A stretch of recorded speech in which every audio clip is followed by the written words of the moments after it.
Hello बच्चों, चौहानी education channel में आपका स्वागत है। बच्चों, आज हम एडगेट अभ्यास पुस्तिका कक्षा 8वीं विषय विज्ञान के अंतर्गत पाठ 15 कुछ प्राकृतिक परिघटनाएं के अंतर्गत प्रश्न उत्तरों को हल करेंगे। यह जो पाठ है वर्ष 2022-23 के लिए नया जोड़ा गया है और इन्हीं में से वार्षिक परीक्षा के प्रश्न पूछे जाना है, इसलिए बच्चों इनको ध्यानपूर्वक आप हल करेंगे। कुछ प्राकृतिक परिघटनाएं के अति लघुत्तरीय प्रश्न को हल करेंगे। इससे पूर्व अगर आपके द्वारा चैनल को सब्सक्राइब नहीं किया गया है तो चैनल को सब्सक्राइब कर लेंगे और बेल आइकन को प्रेस कर लें, जिससे कि वीडियो की नोटिफिकेशन आपको प्राप्त होती रहेगी। एवं वीडियो को लाइक एवं शेयर जरूर करें। बच्चों हम देखेंगे प्रश्न क्रमांक 1, भूकंप की शक्ति के परिमाण को किस पैमाने पर व्यक्त किया जाता है? कितने परिमाण का भूकंप अधिक विनाशकारी होता है? यह इसके जो प्रश्न का जो उत्तर है विज्ञान की पाठ्यपुस्तक के पृष्ठ क्रमांक 193 से उत्तर खोजें और आप लिख सकते हैं। देखेंगे हम इसके उत्तर को। किसी भूकंप की शक्ति के परिमाण को रिएक्टर पैमाने पर व्यक्त किया जाता है। अधिक विनाशकारी भूकंपों का रिएक्टर पैमाने पर परिमाण 7 से अधिक होता है। इसके बाद प्रश्न दूसरा है, तड़ित से अपनी सुरक्षा के उपायों को लिखिए। इसका भी उत्तर आप जो है विज्ञान की पाठ्यपुस्तक के पृष्ठ क्रमांक 189 से उत्तर को खोज सकते हैं। उत्तर को देखेंगे हम। सुरक्षा के उपाय: गरज सुनते ही किसी सुरक्षित स्थान पर तुरंत पहुंचना चाहिए। अंतिम गर्जन सुनने के बाद सुरक्षित स्थान से बाहर आने से पहले कुछ देर प्रतीक्षा करना चाहिए। ये दो जो है तड़ित के समय में सुरक्षा हमको करना चाहिए। इस प्रकार से उसका आंसर को लिख देंगे। इसके बाद प्रश्न तीसरा है बच्चों, देखें हम। सर्दियों में स्वेटर उतारते समय चट चट की ध्वनि सुनाई देती है, समझाइए। तो क्यों होता है ऐसा? इसके लिए भी हम विज्ञान की पाठ्यपुस्तक के पृष्ठ क्रमांक 184 से उत्तर की खोज कर लिख सकते हैं। हम इसके उत्तर को देखेंगे। हम सर्दियों में जब स्वेटर उतारते हैं तो वह हमारी त्वचा से रगड़ खा करके आवेशित हो जाता है और स्वेटर पर आवेश आने के कारण चट-चट की आवाज़ सुनाई देती है तथा चिंगारी भी दिखाई देती है। इस प्रकार से इसका उत्तर को लिख देंगे। इसके बाद प्रश्न 4 है, भूकंपी क्षेत्र अथवा भ्रंश क्षेत्र किसे कहते हैं? भारत में अति भूकंप आने वाले क्षेत्रों के नाम लिखिए। इसका भी उत्तर जो है हम विज्ञान की पाठ्यपुस्तक के पृष्ठ क्रमांक 193 से उत्तर खोज करके लिख सकते हैं। देखेंगे हम इसका उत्तर क्या है। तो भूकंप प्लेटों की गतियों के कारण उत्पन्न होते हैं, अतः जहां प्लेटों की सीमाएं दुर्बल होती है वहां भूकंप आने की संभावना अधिक होती है। इन दुर्बल क्षेत्रों को भूकंपी क्षेत्र अथवा भ्रंश क्षेत्र कहते हैं। भारत में अति भूकंप क्षेत्र कश्मीर, पश्चिमी तथा केंद्रीय हिमालय है। इस प्रकार से इसके उत्तर को हम लिख देंगे। इसके बाद देखिए बच्चों, लघुत्तरीय प्रश्न है।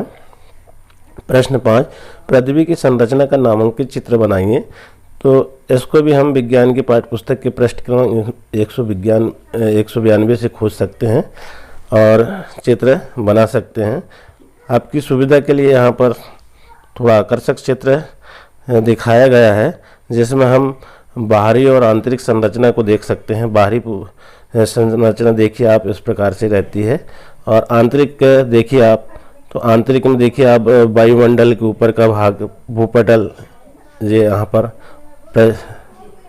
प्रवार, बाहरी कोड, पिघली वस्तुओं की बाहरी कोड, ठोस धातुओं की आंतरिक कोड, यहाँ पर आप देखिए इस प्रकार से आंतरिक संरचना बनी हुई है।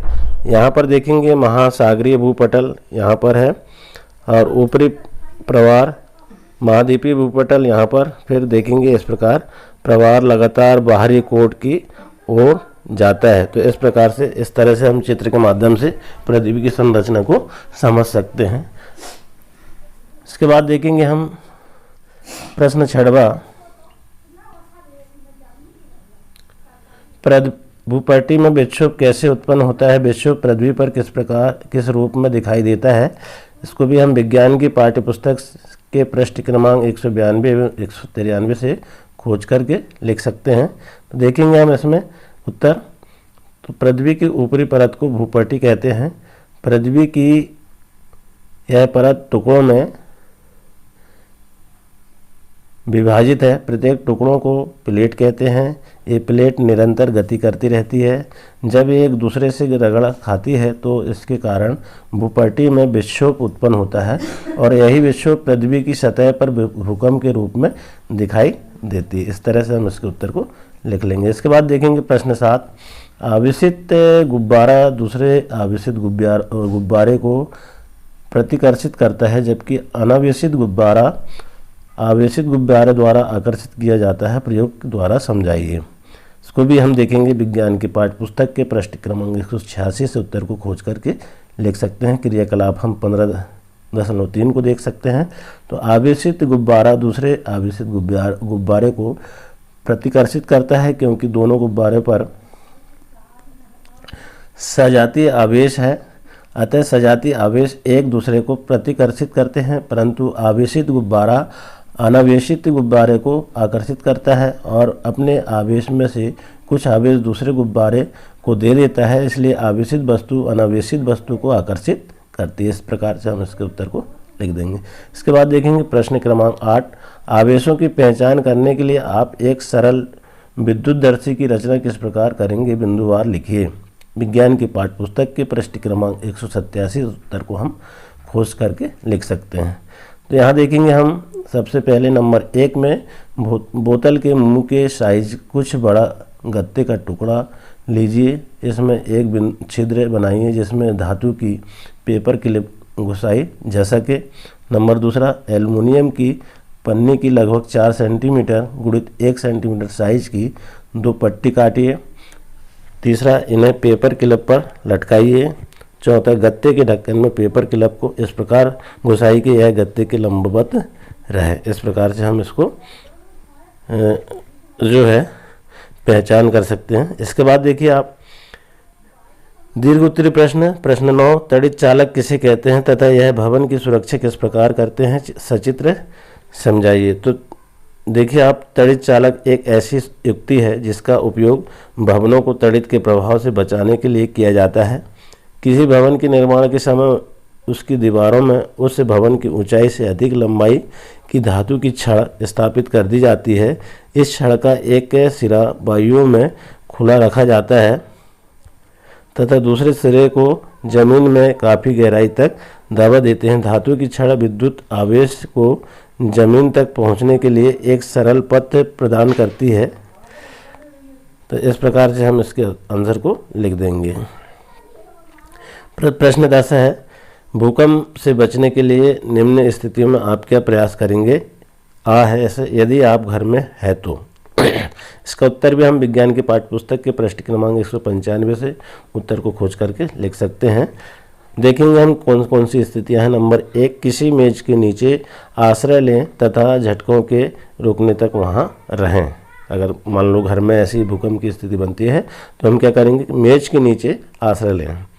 दूसरा है कि ऐसी ऊंची तथा भारी वस्तुओं से दूर रहें जो आप पर गिर सकती है। ये सावधानी आपको रखना। यदि तीसरा देखेंगे, यदि आप बिस्तर पर हैं तो उठे नहीं, अपने सिर का तकिए से बचाव करें। तो इस प्रकार से हमें घर पर रह कर के सावधानी करना। इसी का बाद देखिए आप, यदि आप घर से बाहर हैं तो क्या करेंगे। विज्ञान की पाठ्य पुस्तक से पृष्ठ क्रमांक 195 से इसका उत्तर खोज सकते हैं। तो हम इसके भी देखिए आप, नंबर 1, भवनों, वृक्षों तथा ऊपर जाती विद्युत लाइनों से दूर किसी खुले स्थान को खोजें एवं धरती पर लेट जाएं।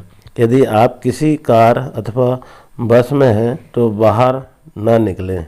ड्राइवर से कहें कि वह धीरे धीरे किसी खुले स्थान पर पहुंच जाए। तो इस प्रकार से हम इन सारे प्रश्नों को के आंसर को हल कर लेंगे। आशा है बच्चों आपको वीडियो पसंद आया होगा। चैनल में बने रहने के लिए धन्यवाद।